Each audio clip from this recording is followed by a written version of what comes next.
কথায় আছে, যুদ্ধ আর ভালোবাসায় সব কিছুই জায়েজ। Everything is fair in love and war.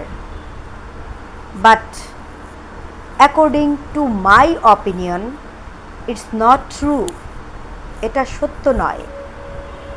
যুদ্ধে আপনি যেভাবেই বিজয়ী হন না কেন, ভালোবাসায় আপনি বিজয়ী হতে গিয়ে যদি মিথ্যার আশ্রয় গ্রহণ করেন, তাহলে কিছুদিন পরেই আপনার সেই ভালোবাসা তো টিকবেই না, বরং আপনার জীবনে নেমে আসবে কালো অমাবস্যা। দুটো মানুষের জীবন তো নষ্ট হবেই, সাথে সাথে নষ্ট হবে দুটো পরিবার।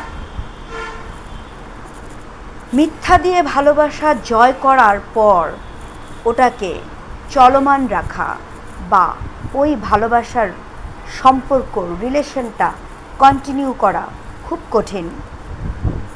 বেশিরভাগ ক্ষেত্রেই মিথ্যার ভিত্তিতে তৈরি করা রিলেশন খুব সহজেই ব্রেকআপ হয়ে যায়। সবাই ভালো থাকবেন, সুস্থ থাকবেন, সত্যের সাথে পথ চলবেন, সত্য দিয়ে রিলেশন তৈরি করবেন, সত্যের উপর ভিত্তি করে নিজেকে দাঁড়িয়ে থাকার চেষ্টা করবেন, দাঁড়িয়ে রাখার চেষ্টা করবেন। ধন্যবাদ।